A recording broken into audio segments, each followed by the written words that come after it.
জান্নাতের একখানা জানালা খুলে দাও। আল্লাহ দুনিয়া গুলো সাদামাটা জীবন যাপন করেছে, আল্লাহ গুলিবিদ্ধ হওয়ার রাতে তার বাসায় গিয়েছে। আল্লাহ এই পর্যায়ের একটা মানুষ এত সহজ সরল জীবন যাপন করে না। রব্বুল আলামিন সে পেরেশান ছিল জাতির মুক্তির জন্য। আল্লাহ তুমি তাকে মুক্তি দিয়ে দাও। আল্লাহ তার যে আকাঙ্ক্ষা, এই আকাঙ্ক্ষা বাস্তবায়নের যে জোয়াল আমাদের গাড়ে পড়েছে, এটা বহন করার তৌফিক দাও।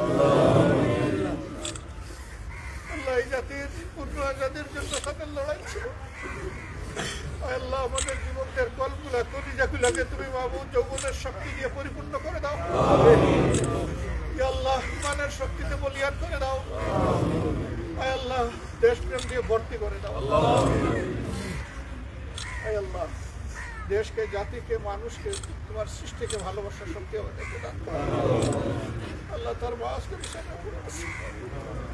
আল্লাহ তোমার বান্দাকে তুমি শান্তি দাও। আল্লাহ তুমি সাকিনা এনায়েত করো।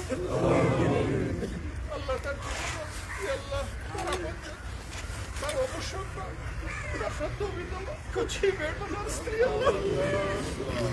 আল্লাহ ষড়যন্ত্রের কারণে তুমি সরিয়ে দাও।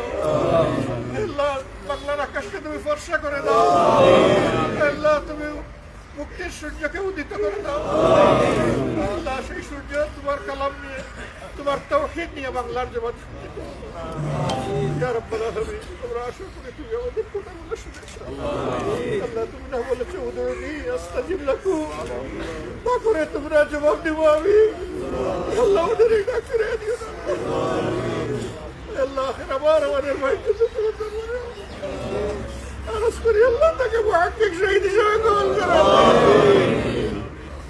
আল্লাহ এই বাংলার জমিনে দিনের জন্য লড়াই করে জালিমের জুলুমের শিকার হয়ে যারা এই বিদায় দিয়েছেন জেলখানার ভিতরে ফাঁসির চেষ্টা, আল্লাহ বাইরে গুলিবিদ্ধ হয়ে রব্বুল আলামিন তাদের সকলকে মুহাক্কিক শহীদ হিসেবে কবুল করো। আল্লাহ আদালতে আখিরাতে হযরত হামজা রাদিয়াল্লাহু তাআলা আনহু বিশ্লেষণ দিয়ে দিও। আমিন। আল্লাহ তোমার জান্নাতের হাসতে হাসতে তাদেরকে প্রবেশ করাও। আল্লাহ তোমার রহমতের নূর দিয়ে সেদিন তাদেরকে পাহারা দিও। ربنا تقبل منا إنك أنت السميع العليم وتب علينا يا مولانا إنك أنت التواب الرحيم. يا سبحان ربك رب العزة عما يصفون، وسلام على المرسلين والحمد لله.